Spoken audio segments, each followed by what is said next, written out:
আসসালামু আলাইকুম beautiful peoples, welcome back to my new another video. আজকে আপনাদেরকে অনেক সুন্দর একটা জিনিস এবং অনেক আকর্ষণীয় একটা জিনিস দেখাতে যাচ্ছি। মূলত হঠাৎ আসলে পুকুর পাড় দিয়ে হাঁটতেছিলাম, সো এই বাইকে আসলে দেখলাম। তো উনি বেসিক্যালি হচ্ছে কুইচ্চা সাপ বা কুইচ্চা মাছ ধরে ওনার হাতে যে খাঁচাগুলো রয়েছে এগুলোর মাধ্যমে। সো এগুলো আসলে সরাসরি আমার কোনো সময় আসলে দেখা হয় নাই, এন্ড যার কারণে মূলত আমি অনেক বেশি এক্সাইটেড এন্ড ওনার সাথে কথা বললাম। আমি চাচ্ছি ওনার পুরো কর্মকাণ্ডটা আসলে একটু ভিডিও করে আপনাদের সামনে তুলে ধরার জন্য। এই হচ্ছে সেই খাঁচাগুলা, যে খাঁচাগুলোর মাধ্যমে মূলত কুইচ্চা সাপ বা অনেকে কুইচ্চা মাছ বলে থাকেন এগুলা ধরে থাকেন। তো এগুলোই মূলত ওনারা হচ্ছে আজকে বিকাল বেলায় এগুলা বিভিন্ন জায়গায় পুকুর পাড়ে এবং যেই সকল ডুবা রয়েছে ওইখানে রেখে যায়, এন্ড পরের দিন সকালবেলা এসে এগুলা তুলে নিয়ে যায়।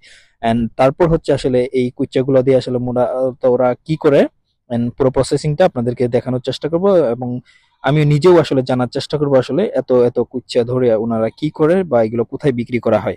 সো আজকে বিকেলে মূলত ওনারা আসছে খাঁচাগুলা বসাইতে, বা এগুলাকে ওনাদের লোকাল ভাষায় কি বলে আসলে আমার মনে নেই। এখন মূলত উনি যে কাজটা করতেছে, উনি হচ্ছে আমাদের সাইডে যে পুকুরগুলো রয়েছে, সো ওই পুকুরগুলো ডুবাতে এই খাঁচাগুলো বিভিন্ন জায়গায় আসলে বসাই চলে যাবে।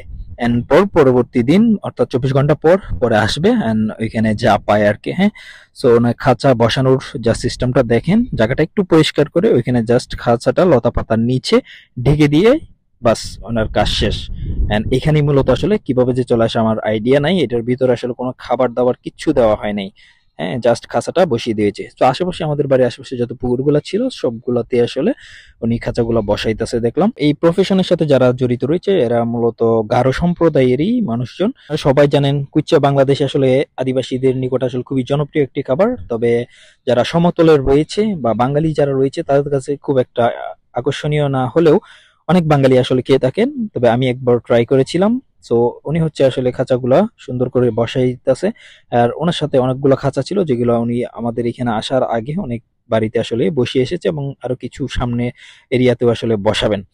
সো ওনার কাজগুলো আসলে আমি পর্যবেক্ষণ করতেছিলাম এন্ড ভিডিও আকারে তোলার ট্রাই করতেছিলাম, আপনাদেরকে দেখানোর চেষ্টা করতেছিলাম আসলে কিভাবে কুইচা ধরা হয় এবং এই কুইচাগুলো আসলে কোথায় ওনারা সেল দেওয়া হয়। পরবর্তীতে আসলে ওনার সাথে কথা বলে যেটা জানতে পারি, উনি বলেছে তারা এইভাবে বিভিন্ন জায়গায় গিয়ে কুইচা কালেকশন করে এন্ড পরবর্তী আসলে বিভিন্ন মহাজন আসে যা ওনাদের বাড়ি থেকে আসলে সরাসরি কুইচাগুলো নিয়ে যায়। অনেকগুলো খাঁচা বসানো হয়ে গেছে। সো আজকের মতো আসলে উনি বিদায় নিচ্ছে, অন্যান্য জায়গায় বসিয়ে চলে যাবে।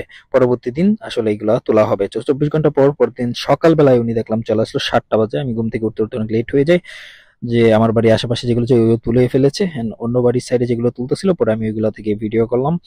সো এই যে খাঁচাগুলো তোলা হচ্ছে and এখন হচ্ছে আমি অনেক বেশি এক্সাইটেড আসলে এইগুলোর ভিতরে আসলে কি কুচ্চা পেয়েছি কিনা। So let's see.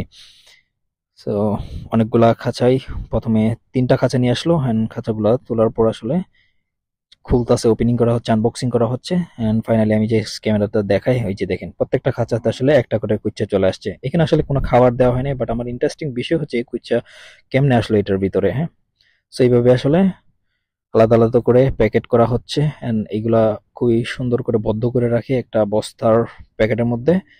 এন্ড পরে খাঁচাগুলো আসলে ওনার যেই বাসটা আছে ওখানে ঝোলাই রাখে এন্ড প্রত্যেকটা থেকে আসলে একটা একটা কুচ্চা আলাদা করে রাখতেছিল। তো উনি যেটা বলতেছিল আছে আলহামদুলিল্লাহ মোটামুটি ভালোই লেগেছে, তবে কয়েকটা খাঁচার মধ্যে আসলে খুব বেশি পায় নাই। ওগুলো কুইচার খাঁচা তোলার পর উনি আসলে বিদায় নিচ্ছেন, উনি চলে যাচ্ছে। আর এইগুলো মূলত বর্ডার এলাকায় যে সকল বাজার রয়েছে ওইখানে বিক্রি করা হবে। গাইস, সবাই অনেক বেশি ভালো থাকবেন, সুস্থ থাকবেন। আল্লাহ হাফেজ। নেক্সট আবার দেখাবো অন্য কোনো জায়গায় অন্য কোনো ভিডিওতে।